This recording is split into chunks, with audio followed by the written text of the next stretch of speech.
Fala galera, beleza? Guilherme Petrini aqui na área, diretamente do meu carro, para mais um vídeo sobre o universo e energia solar. Bom, dando sequência aí nos vídeos sobre diagnóstico de falhas, análise ali de alguns problemas, hoje eu quero falar sobre o erro de isolação, tá? Que é um dos erros mais comuns aí. Todo mundo que já instalou energia solar, né, pelo menos algumas obras aí, né? O pessoal que já está mais engrenado no mercado, eventualmente já deve ter passado por um cenário aí de erro de isolação com o seu inversor. E aí, claro, cada fabricante tem a sua forma de mostrar o erro, né? Um código diferente, às vezes até um nome diferente, mas todos têm o mesmo significado aí, que é erro de isolação. Bom, antes de mais nada, se você não é inscrito no canal, se inscreve para ter mais vídeos como esse, para acompanhar aí os vídeos que vão ser lançados em breve. Também dá uma olhadinha nos outros vídeos do canal, tem bastante vídeo interessante. E se você gostar desse vídeo, deixa um like e compartilha, beleza? Então vamos lá. Como o nome já diz, está ocorrendo uma falha de isolação ali no sistema fotovoltaico. Isso tem dois impactos, tá? Um impacto para a segurança do usuário, porque está tendo uma falha de isolação ali, significa que o circuito não está isolado.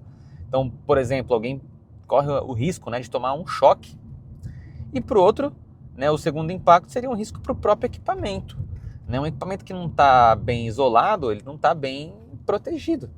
É basicamente isso. E com isso, ele pode ficar mais sensível e sofrer mais danos com mais facilidade.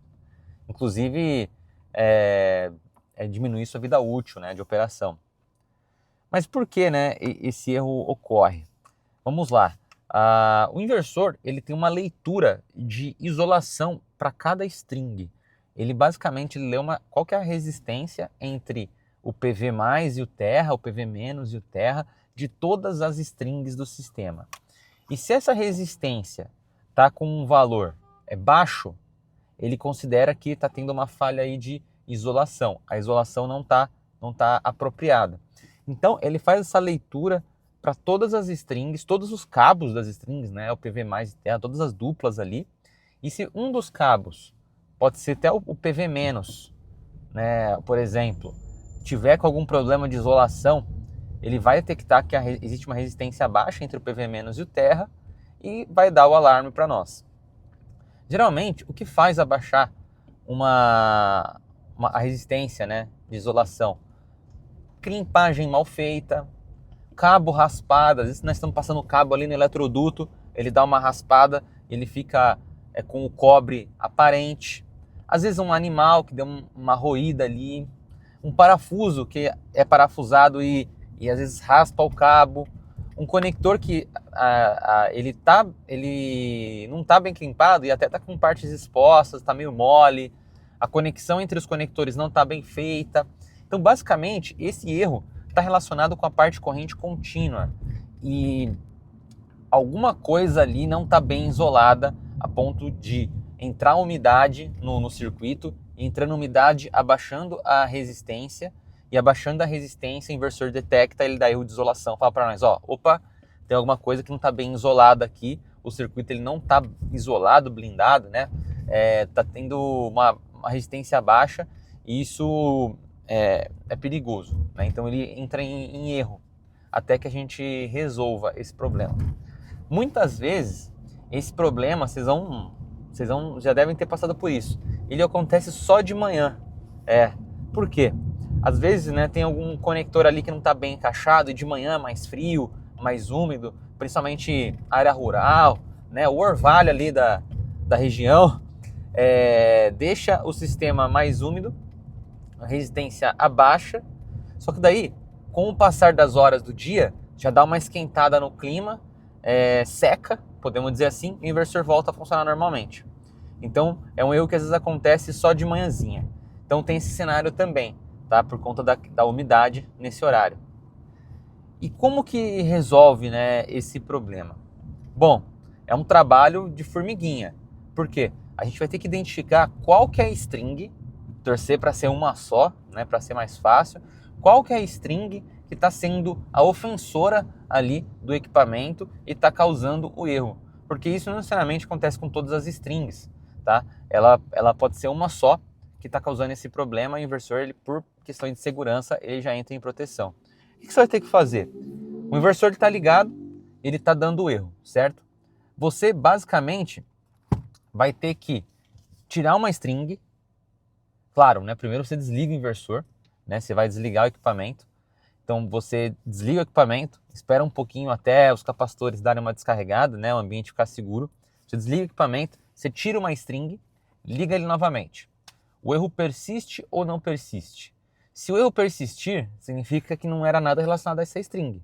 Nós vamos ter que avançar, nós vamos ter que remover mais uma. Aí novamente, a gente desliga o equipamento, espera abaixar a tensão ali dos capacitores, né? Alguns minutinhos ali, tira uma string, liga novamente. Aí novamente o erro ainda persiste. Então também não é nada relacionado a essa string que eu removi. Porque se eu tivesse removido ela e o erro tivesse sumido, então pode ser alguma coisa relacionada a essa string aqui, né? Bom, aí a gente faz novamente o processo, remove mais uma string, aí o erro sai. Então, pô, tem alguma coisa nessa string aí, porque é ela que está causando o erro. Aí você bota de volta as outras strings e vê se o erro fica sem erro também.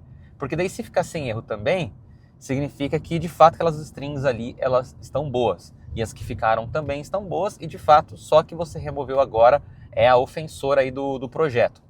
Aí você vai ter que investigar essa string, verificar se as conexões estão boas, muitas vezes subir no telhado, verificar se o cabo, né, tá correto, né, não tem nada raspado, nada amassado, nada mastigado. Vai ter que fazer uma investigação na string e verificar se tá tudo certo, beleza? Muitas vezes você vai encontrar alguma coisa. E aí encontrando alguma coisa, você vai lá, refaz, melhora, e aí conecta no inversor novamente e verifica se agora está tudo certo, beleza? Geralmente é assim que resolve. Pode ser que o erro esteja em mais de uma string, então você vai ter que às vezes ter mais trabalhinho ali, se o inversor tiver muitas strings, muitos arranjos ali, mas essa é a solução correta, tá bom? Uma outra análise interessante é fazer uma medição de tensão entre PV e terra, tá? Por exemplo, pegar a tensão ali do PV mais e terra, e PV menos e terra, e verificar qual que é o valor de tensão. Isso é uma verificação muito importante, que a gente pode deixar para o próximo vídeo falar mais detalhes, mas o ideal é que tenha uma tensão muito baixa, tá? Se você ler ali PV e terra, PV mais e terra, e dá 150 volts, tem alguma coisa errada, tá bom? Pensem nisso. E PV menos e terra tem 100 volts, também tem uma coisa errada. A tensão entre o PV e o terra tem que ser a mais baixa possível, tá bom? Então isso que é uma outra análise que você tem que fazer envolvendo isolação. Porque se está tendo uma tensão entre PV e terra, significa que o circuito ele não está com uma resistência tão alta, né? Está com a resistência baixa, né? Nesse circuito que você está analisando. Pode até ter circulação de corrente no terra, enfim. Isso aí deixa para um próximo vídeo, mas eu já queria deixar esse gancho aqui neste vídeo do canal, que além de fazer toda essa análise aí para ver se não tem nada com problema de isolação, né, mecânica, verificar se em questão elétrica também, né, medindo essa tensão entre PV e terra, se não há nada errado. Beleza? Então é isso. Pessoal, espero que vocês tenham gostado aí, né, de como solucionar esse erro, quais são as primeiras análises, diagnóstico, entender o motivo dele. E a gente vai conversando, tá bom?